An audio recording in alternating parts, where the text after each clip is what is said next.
What's up, guys? It's Toad back with you again. The morning hours, baby. Thanks for hanging out last night. For everybody who was in the chat last night for my college football video, go check that out. That was a long video, man. It was like 2 hours long or something. I forget exactly what it was, but we had some fun there. I went over a ton of college football games last night, and I have 3 plays. Even though I said I hated the card, I spent more time talking about this card than any other baseball or than any other college football card. So go check that out. My plays, I won't rehash all the analysis, but you can go check out that video if you want to. Last minute, Southern Miss plus 17, Georgia Tech minus 8.5. I don't know where that line is now. Hopefully you can still get 9.5 on that, because I saw it up to almost 10. But hopefully you can get it at lower than 10 there if you like the Georgia Tech side. And Cal plus 11.5. I think there were 10.5s pretty much predominant out there. Hopefully that number is still out there. Maybe the public will drive that one back. I don't see Georgia Tech going back down, but the Miami Cal one possibly. You might see that line move back up a little bit. I don't know. I can look at what the market looks like on that one real quick here to see if well, let's bring up my screen actually. Why not? As I analyze some of these games here. I'm going to talk about mostly baseball here, and only 4 games, so it will be quick, and I am actually making a baseball play. Just, I feel insane about it, but I am doing it.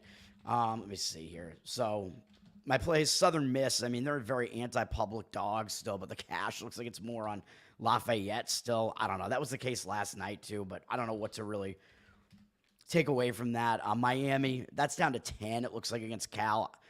Public not that heavily on Miami, so maybe I'm wrong about that, and it's just going to not go up anymore.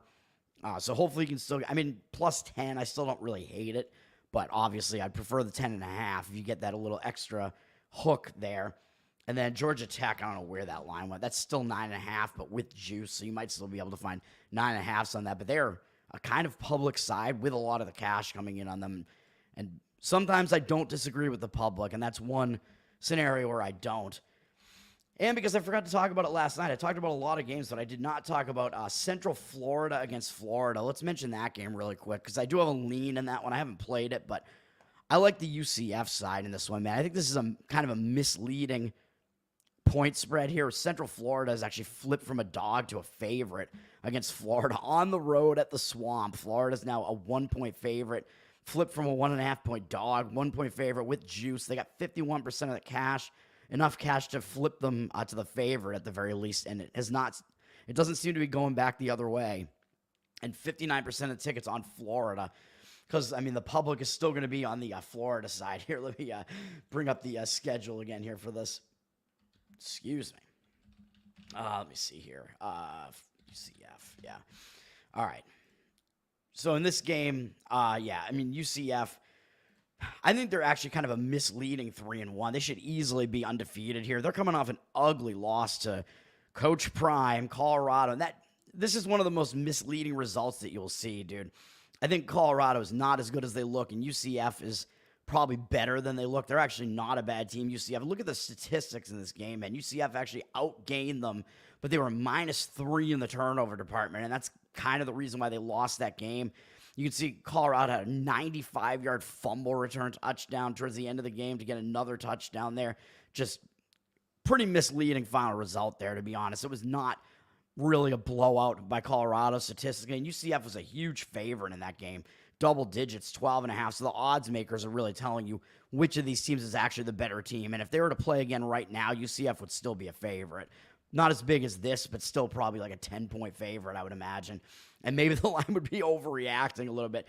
So UCF, I think they're still under the radar, man. I think they're better than they appear. They're coming off a pretty annoying, embarrassing loss, so they're in a bounce-back spot. Maybe they were even looking ahead to Florida a little bit just because UCF against Florida, it's always going to be a bigger game for UCF, man, because they're one of the little brothers in the state of Florida. And they're facing the big guy, University of Florida, even though Florida is pretty down right now. It's still a big game for UCF.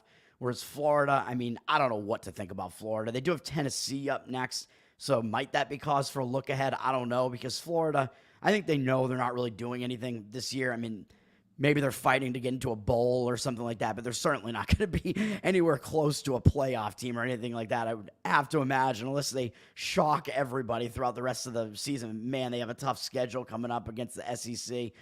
They got one SEC win so far, and it was against by far the worst SEC team, Mississippi State. This Mississippi State team is just putrid this year, man. They are awful. So I don't think there's anything to really gather from the fact that Florida beat them.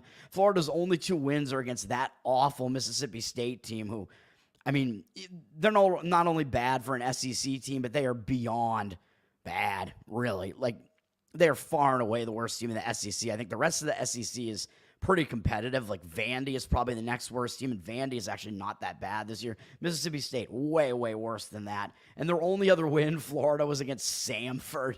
I mean, come on. An FCS team. They did lose to Miami and Texas A&M, who are both pretty good teams, but still, I mean, Florida, I don't think they're that good. They just carry that name recognition around. Their defense has still been struggling quite a bit. And facing UCF, I don't think it's going to get any easier. UCF is a team that can score offensively. So I like the UCF side there, and the market is appearing to be indicating on that side as well. So just a bonus lean in college football there before I talk about baseball. What's up, guys? Charles, you're back again. What's up, man? 2 in a row. Yeah, you find the swamp juice. Yeah, it's like leaking out of their buttholes, basically. You always have swamp ass in Florida this time of year, September, October. It's even still warm up here, man. It's like in the 70s up here in Boston over the weekend, or a little bit cooler than that right now because it's raining, but yeah, it's still fairly warm here. So in Florida, it's probably got to be like, what, at least in the 80s. So there's still going to be a lot of swamp ass going on in Florida. All right, let's move over to, well, I didn't realize my eye was drawn to the fact that hockey has started, which I apologize. I did not mention hockey. We're already too late. This game started at 10 a.m. my time. I didn't even realize that hockey had started. So the regular season sort of officially does start when I said on October 8th. I thought it was October 7th, but just because it was my attention was called to it last night, I'm like, wait, I missed some hockey.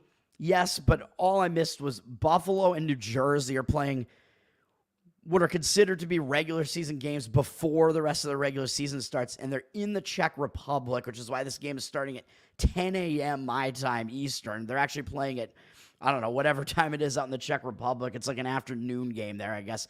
So a little bit too late on that. I would have said that I leaned to the Buffalo side in this one just because New Jersey blew them out in the first game. They're playing 2 games. New Jersey beat them 4-1 yesterday, so I think the expectation would just be that Buffalo would step up and play better, and you might get a little line value on Buffalo. And as we see the line move down on New Jersey from minus 150 to minus 133, 63% of the tickets and only 61% of the cash.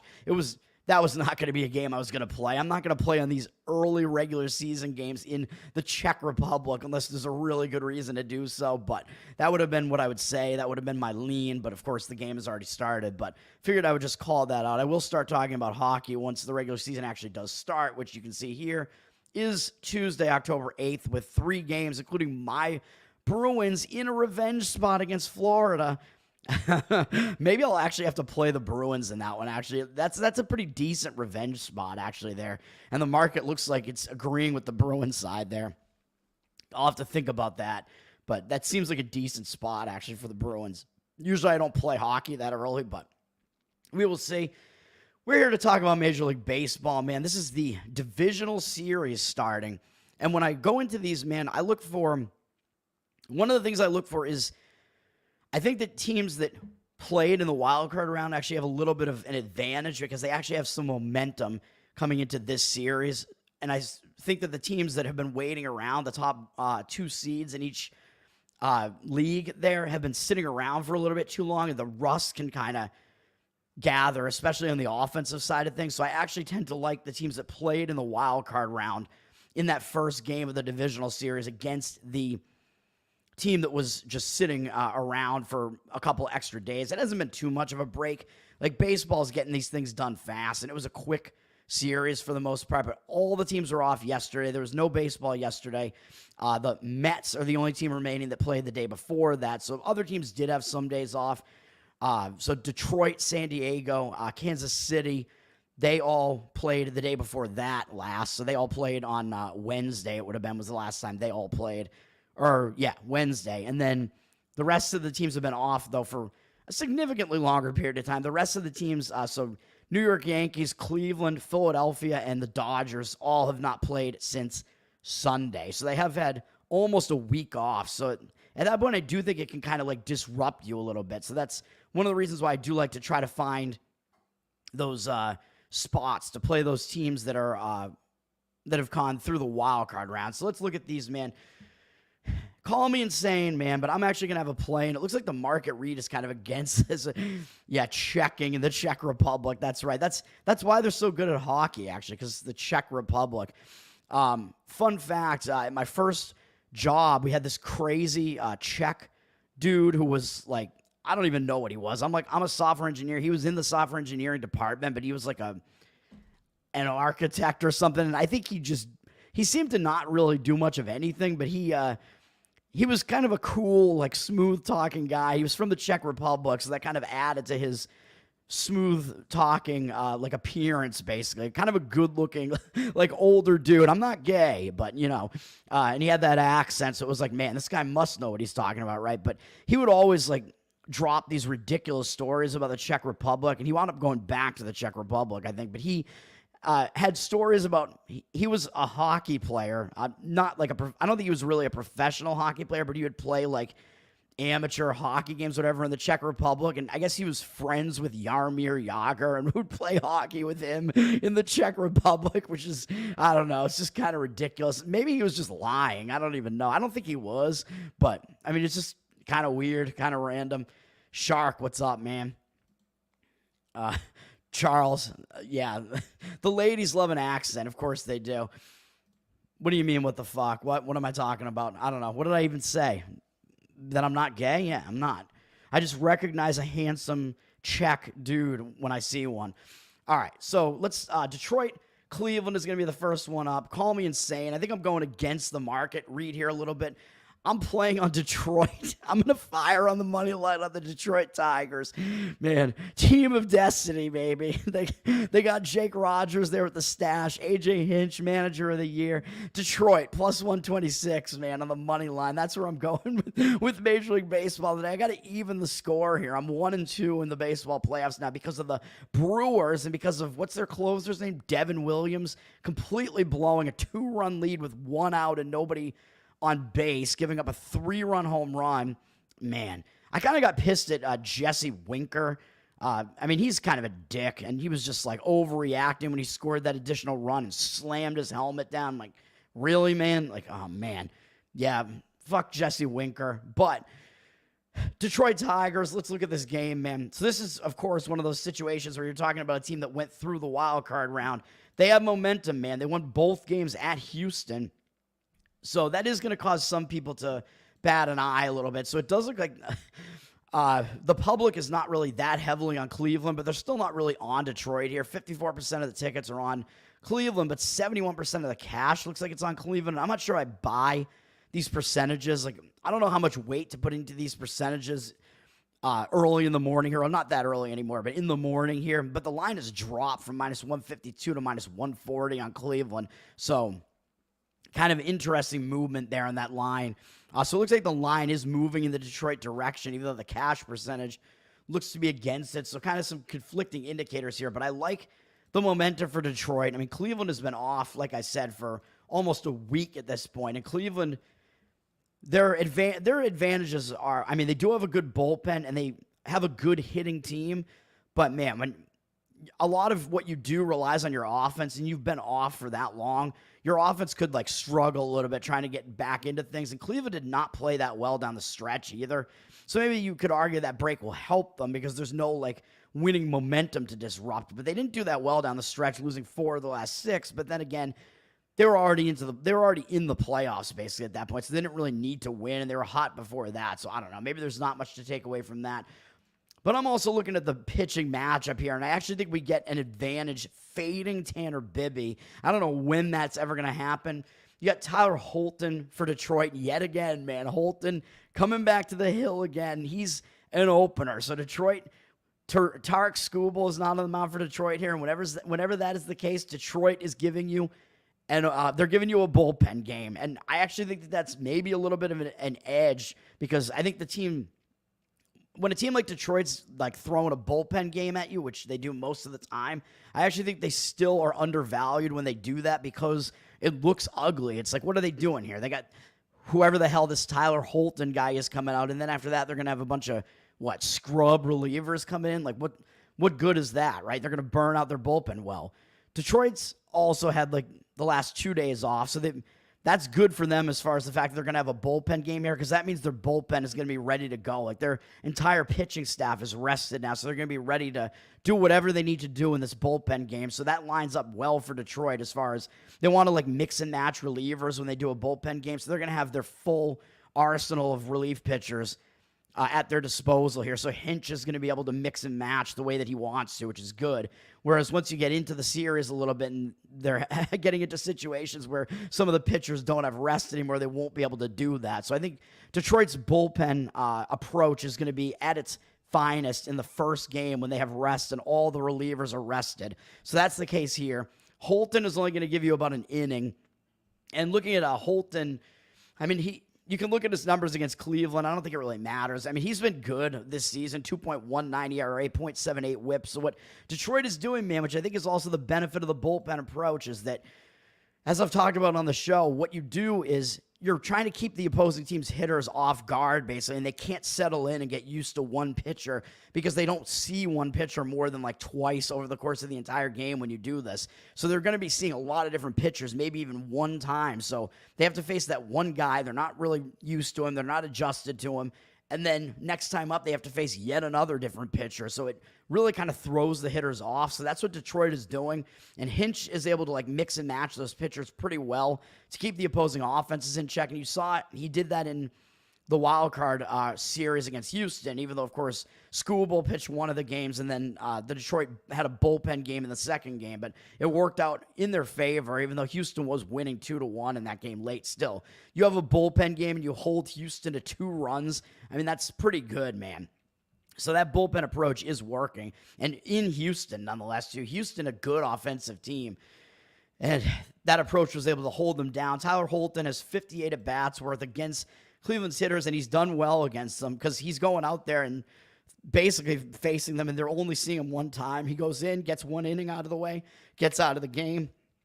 That's what we're going to see here, I would imagine. He's got an 11-1 strikeout walk ratio against him, 224 batting average, and 548 OPS. So his numbers against Cleveland's hitters are actually pretty good, but of course you're only going to get one inning out of him, and then you're going to the bullpen, and that's basically, you're flying by the seat of your pants. You're relying on Hinch to mix and match those matchups, and that's what I'm going with here. And a lot of the handicap has to do with the other side of it, with the perceived edge that Cleveland's going to have with Tanner Bibby.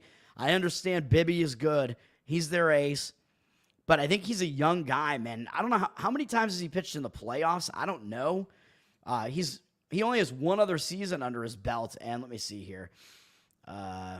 Was Cleveland in the postseason last year? I'm not even sure that they were.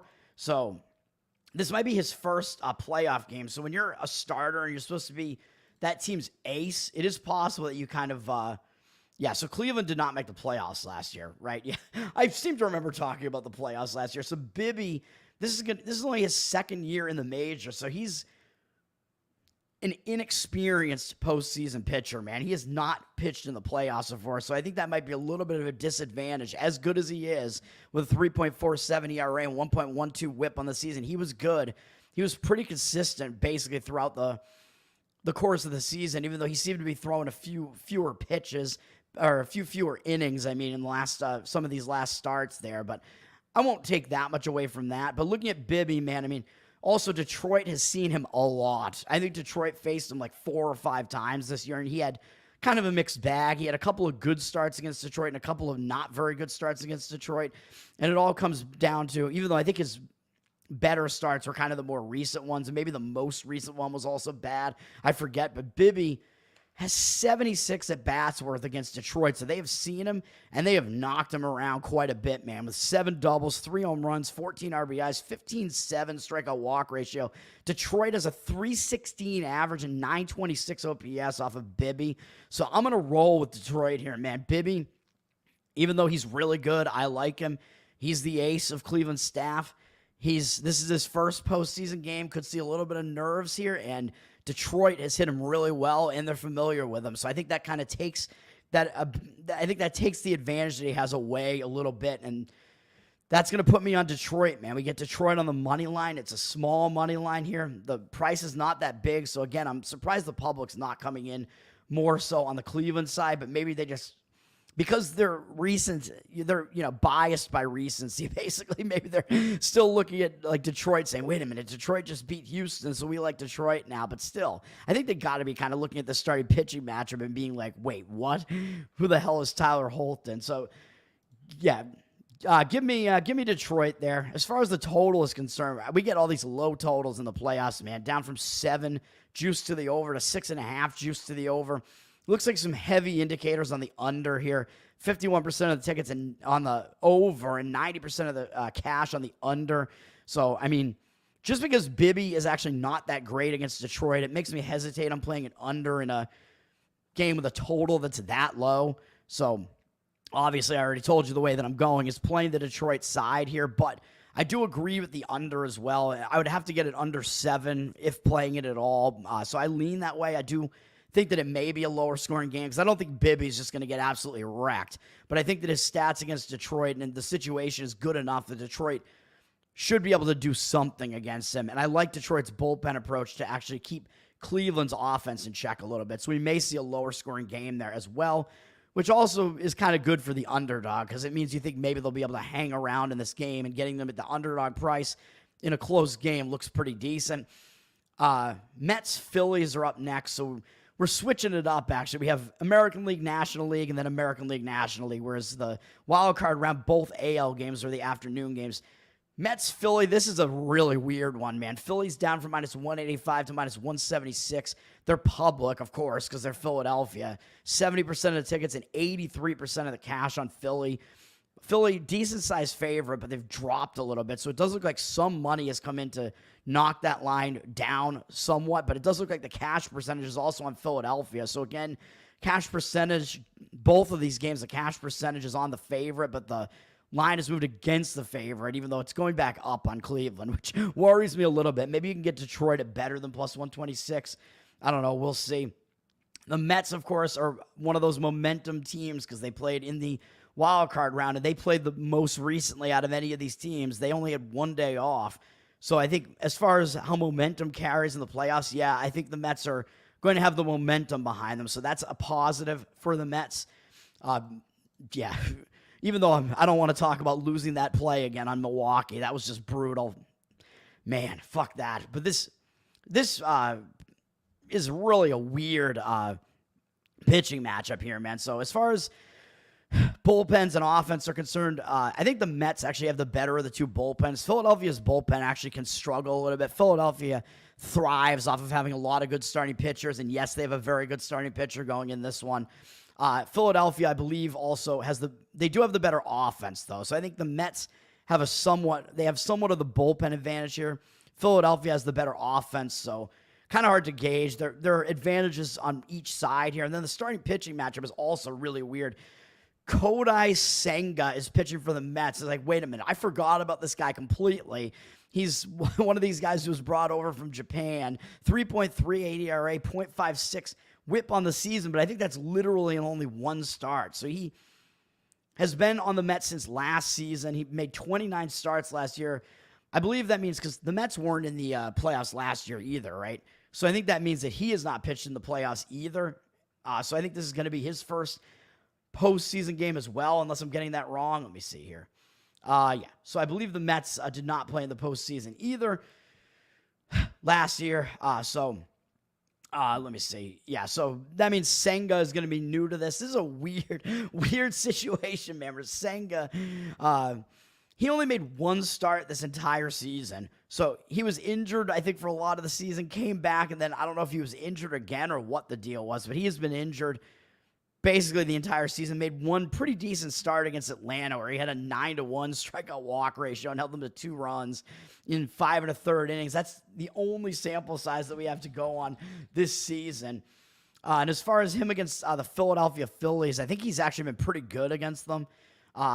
41 at-bat sample size against the Phillies. He's got a 14.3 strikeout walk ratio, and it's held him to a 146 batting average, 375 OPS, and they haven't seen him at all this year. So Senga has actually done well against the Phillies. Some of that might be because he was facing them last year, and the Phillies had no idea who he was, and they weren't familiar with him. But that also means they haven't seen him since last year. So, and last year he actually had pretty good numbers, a 2.98 ERA and 1.22 WHIP.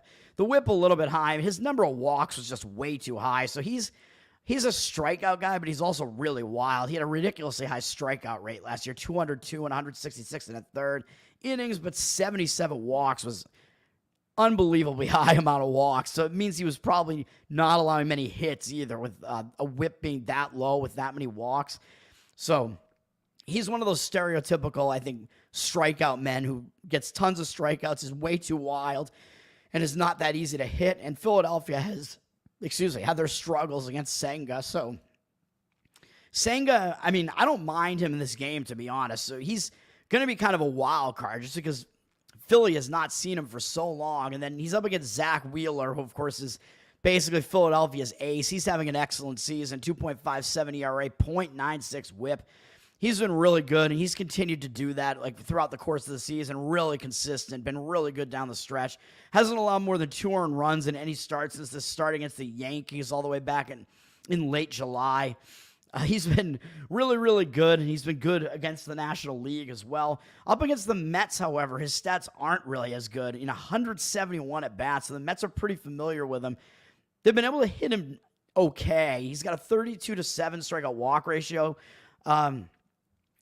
against them, which is decent, but the Mets have hit 281 off him with a 730 OPS. So Mets batting average against him is somewhat high, and the OPS is not that high, but a little bit higher than you would expect from an ace like Wheeler. So the Mets are able to get to Wheeler to some extent. So Wheeler does not have dominant numbers against the Mets.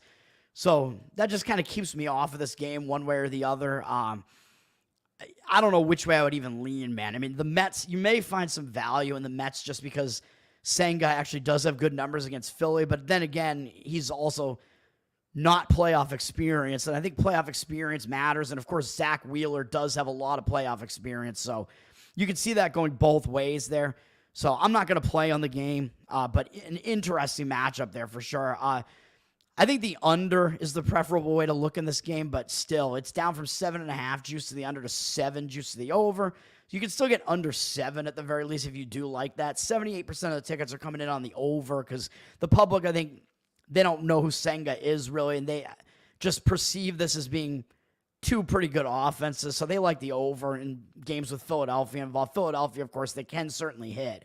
53% of the cash, however, is on the under, and yeah, I have some issues with the under as well, just because of those same reasons I just said, because you don't know what you're going to get out of Senga in his first playoff game, and Wheeler isn't as good against the Mets as he is against most other teams, so that makes me pause a little on the under, too, even though I would lean that way slightly just because Wheeler is an excellent pitcher in general, and Senga is just kind of a complete mystery and does have decent numbers against Philly, but it's a tough one to read there for sure, and the Philly bullpen kind of worries me a little bit as far as that's concerned as well. I am worried about Cleveland's bullpen being really good, by the way. And let me just make sure, because I'm just throwing myself off, man. Did Cleveland really not make the playoffs last year? Am I just flipping out? Yeah, they did not. I just wanted to really make sure of that. I thought that was the case, but man, my mind is just I don't know where my mind is going. But yeah, I seem to remember I was doing better off dead last year. I was talking about the playoffs. What do we got up next? Yankees, Kansas City. Johnny, what's up, brother? Charles, you don't want any scrubs? Yeah, that's true. A little bit of TLC, man. Johnny, you want to make money? Well, hopefully we can make some money today with these plays. You're my only yeah. Well, if you watch Tower Gang, you'll see the cans, man. Kansas City and the Yankees is the next game up here. Let's not have this video go too long here. Again, we see a pretty big home favorite, and we see more of the cash on that favorite. But in this case, the line's moving up on New York, up from -182 to -194. 77% of the tickets and 87% of the cash. So the market indicators are on the Yankees, but you're certainly paying a price for it. And I think there's a built-in extra price, I think, probably because you're playing Garrett Cole, and he looks like he has returned to form, where he is now like the ace of the Yankees staff again. Although I still think there are some question marks around Cole. Like, he's had some struggles this year, so I don't know. I mean, he is probably the Yankees' best starting pitcher, but their starting pitching rotation does have some question marks there, but they are one of the best offenses in baseball, which is why this is one of the a little bit higher totals here. Total sitting at 7.5. Juice to the over, but the juice has gone down a little bit. The juice is loose. 76% of the tickets and 95% of the cash, both on the over, though. So the cash discrepancy looks slightly on the over.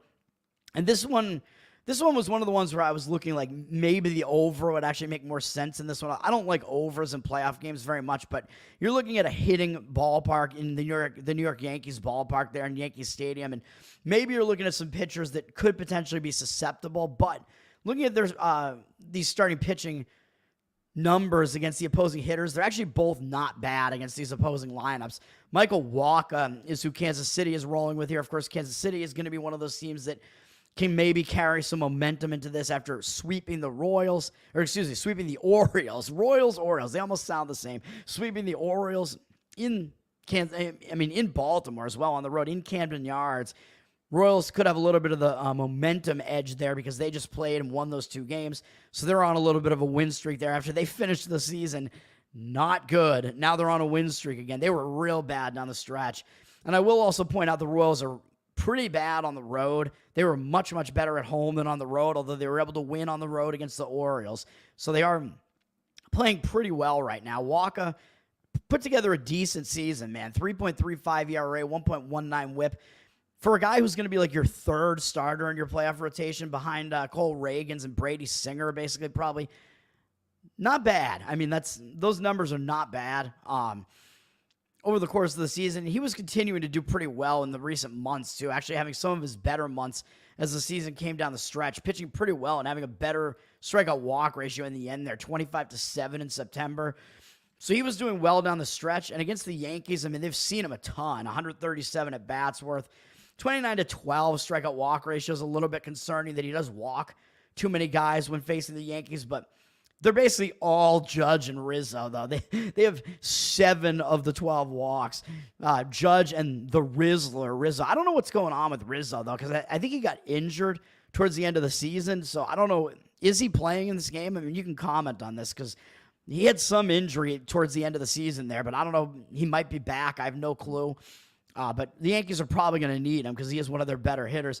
Judge, even though he has walked 3 times against Wacha has dominated Judge. Judge is 1 for 18 off him with 11 strikeouts. And yes, with those 3 walks. So that's crazy. Michael Wacha, who was walking too many guys. Oh, and I guess Torres has 3 walks as well. So 3 guys have all but like a couple of the walks that he's issued to the Yankees. But one good sign for Wacha there is that Judge does not hit him well. So that helps. I hate how ESPN throws some of the pitchers in here too, because it's like, come on, man. I don't care what Garrett Cole's hitting stats are against Michael Wacha. Okay, can we throw that out? But anyway, I mean, I'm just gonna still say that Wacha has decent numbers in general against the Yankees hitters, a 241 average and 667 OPS. So he's been able to do pretty well against them. He's a decent pitcher, and he's an experienced pitcher as well. I mean, he was with St. Louis for years, so I do think he also has playoff experience. But I think Garrett Cole also does because he's been around. He's been on some good teams that have been in the playoffs before as well. I would imagine at this point, although Pittsburgh probably was not one of them, but he was on Houston when they were, I believe, playoff caliber team. And then he's been on the Yankees for a while. So I think he has pitched in the playoffs enough times. He's put together a decent season after a bad start to the season. 3.41 ERA, 1.13 whip. I think he started his season late, coming back from injury. Didn't do well, and then he started turning it around. He's been pitching well in the recent months. 30-7 strikeout walk ratio in September with a 2.53 ERA. So he's on a decent run recently, on a good roll there. And up against the Kansas City Royals, he's got good numbers against them in 145 at bats. 48-4 strikeout walk ratio is insane. Very, very good command against the Royals. He does hold the Royals offense in check. 221 batting average and 559 OPS against him. So Cole does have the better numbers out of the two against these opposing hitters, even though Walker's numbers aren't that bad.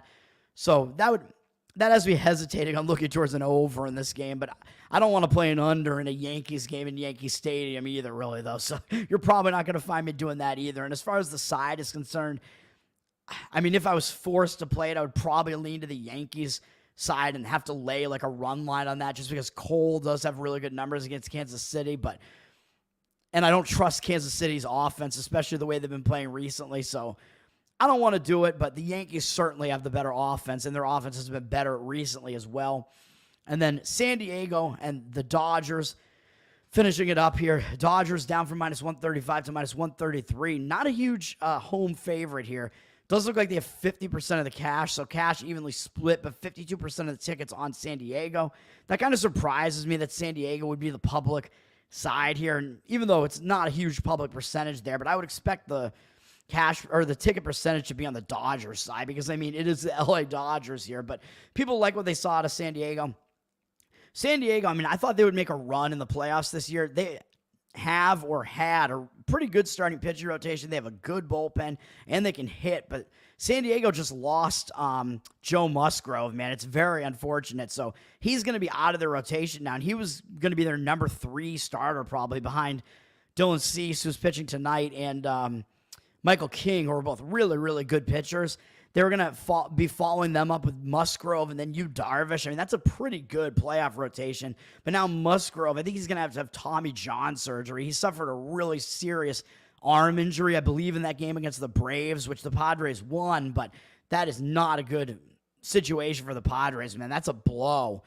So they're going to have to figure out who is going to be a starter there in place of Joe Musgrove, which is not good, even though he is just their number 3 starter. He's a pretty good starter with pretty good numbers, so that does hurt San Diego's chances in the playoffs, man. It hurts like how good their rotation was looking coming into the playoffs here. But coming into this specific game, San Diego, of course, is carrying the momentum in because they just played those games and won those games. They're not having to travel very far either, going to LA. So I like the momentum as far as San Diego is concerned. And Dylan Cease, you know, I like him. He had a really good season overall, 3.47 ERA, 1.07 whip. So he is good overall, man. And I don't know what I don't know if he's ever pitched in the playoffs before. I would imagine not because he was on the White Sox for the rest of his career. So he probably is kind of new to the playoffs. I mean, I don't know how easy it is to just find a guy's career postseason. Maybe on Yahoo you can. I've not looked that up as far as Cease is concerned, but I'm not as concerned with him because he is still an experienced pitcher. So I don't think the jitters are going to be there as much for him. Just having pitched many, many years in Major League Baseball at this point, even though they were all with the Chicago White Sox. I think he's going to be fine coming into this game. Really good season overall. Really, really high strikeout numbers. His walk numbers continue to be a little bit higher than you would like, but striking out a lot of guys and not allowing a whole lot of hits. One issue is, though, that he just faced the Dodgers. That gives me a little bit of pause. And by the way, I forgot to mention Zach Wheeler, I believe, also just faced the Mets in his last start. So when you have these starters, or second to last start, excuse me, and he did well, Zach Wheeler did in a 7-inning performance. Sorry, I'm going back to Zach Wheeler here. 8-1 strikeout walk ratio there. When you have these pitchers that just face that opposing lineup, that tends to be a little bit of an extra disadvantage to that pitcher because that lineup just saw them. So they're used to playing against them because they just saw him. I think in these cases it's a little bit less so just because these are pitchers that these opposing hitters face all the time anyway. So I don't know if it matters as much that both Wheeler and Cease just face these opposing lineups. I don't think it matters as much, but it might be a little slight edge to the opposing hitters, maybe. So Cease pitched at LA, didn't have a great start, walked 3 guys, 5 hits, 8 guys on base in 5 innings, held them to 3 earned runs, which isn't that bad. 4 strikeouts, not a great start, but he was coming off a big time 8 and a third inning shutout against Houston. So maybe he ran out of steam a little bit, but I think San Diego was still kind of fighting for playoff positioning at the very least in that game. So I don't know. His start wasn't that good, but against the Dodgers overall, his numbers are pretty good. In 91 at-bats, he's got a 34-10 strikeout walk ratio, which is not bad. 231 batting average off of him. That's pretty low. So he's held them to a pretty low average, even though this Dodgers offense is very, very potent. And 714 OPS, so not a very high OPS either. So Cease has had good numbers overall, and he's been decent. I think he had 2 other starts against the Dodgers this year, and he was good in both of them. I would have to go back and look, but I think that's the case. And he's done okay against Ohtani, kind of, I guess. I don't know, 4 for 15. So Ohtani doesn't at least completely wreck him, but he does have 2 home runs off him. So I don't know. I mean, it's kind of a mixed bag against Ohtani, I guess. 267 average, which isn't that high, but a 1,086 OPS is not that great. But again, it's only one specific matchup there. Cease overall does do pretty well against LA.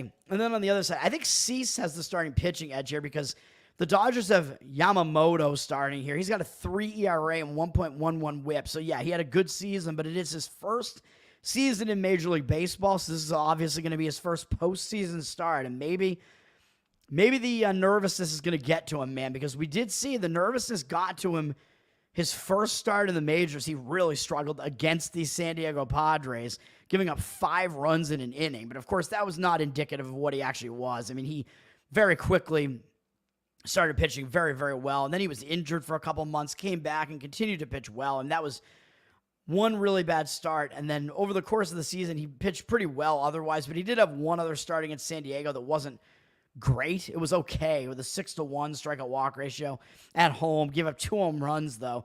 3 earned runs, 4 hits in 5 innings pitched. So he has not been able to go very deep, at least against San Diego. We may have the added nervousness factor of him having to pitch his first game in the Major League postseason and up against the Padres. I mean, most of this is because he had that one really, really bad start, but his numbers aren't good against San Diego. And it's across those 2 starts I just showed you. 21 at bats worth 8-3 strikeout walk ratio. San Diego's a 381 average and 1,077 OPS. I mean, take from that what you will. It's a small sample size, of course, and it's all the 2 starts this year. So whatever you want to take away from that. I think that Cease does have the edge in this matchup because, I mean, as far as I said that Cease, I mean, I don't know if this is his first postseason start ever or not, but Cease is the more Major League experienced pitcher out of the 2, and it is Yamamoto's first because it is his first season in the majors. So I see Cease has the experience edge in this game, so I lean to the San Diego side in this one, regardless of what's going on in the market here. I think Cease does have the edge in the starting pitching matchup here, and I think that looms large in a game where both starters are probably going to be going deep into games. I think in all of these games, you're looking at the starting pitching matchup to be more than half of the game, except for Cleveland and Detroit. Obviously, with Detroit going with a bullpen approach. I am worried about Cleveland, continuing to move up on the line a little bit again. That concerns me. So, a little bit worried. We'll see about that. But my second strongest lean, I think, would be to the San Diego side here in this one. As far as the total is concerned, it's down from 8 juice to the under to 7.5 juice to the over. A slight move down, or a very small move. 78% of the tickets, but only 67% of the cash on the over. So the market looks to be indicating towards the under here. It kind of makes sense with 2 pretty good starting pitchers here, but I don't trust Yamamoto as far as this goes. I trust Cease more than Yamamoto, so I would not be able to play an under in this one at a pretty low total there, really. So we'll see about that one. So I think that's going to do it for these breakdowns here, man. And as far as the rest of that game is concerned, I think San Diego actually does have a little bit of a bullpen edge. Their bullpen is quite good, and the Dodgers have somewhat of a hitting edge, but both of these teams have pretty decent offenses, and I think the Dodgers bullpen is not bad either. So San Diego, slight edge in the bullpen department. Dodgers, somewhat of an edge in the hitting department, and then I think San Diego does have the starting pitching edge. So you give the pitching edge in the game to San Diego in that one. So that would have me leaning to San Diego. That's going to do it for me, man. So my one play seems really insane and really risky. Detroit Tigers plus 126. And then remember my football plays, Southern Miss plus 17. Georgia Tech minus 8.5 and Cal plus 11.5. Again, the Georgia Tech line is looking at 9.5, teetering on 10. So you're looking at maybe not being able to get the best number on that. But if you can lay 9.5, I still like it at below 10. Cal, anything like plus 10.5 or better, I think looks pretty good. Even plus 10, I don't think I mind that much. I don't know. What was the tongue twister, Charles? I don't know. Let me see. I do like twisting my tongue, though. Yeah, boo to the Yankees is correct. Obviously, as a Red Sox fan, I will have to agree with that. Johnny, you don't gamble. Oh, come on. You're one of my you're one of the guys who's in the chat the most here. You're one of the most consistent viewers of the show, and you don't gamble. Man, Yeah, you treat me well. That's true, man. Thanks for always showing up. I do like that.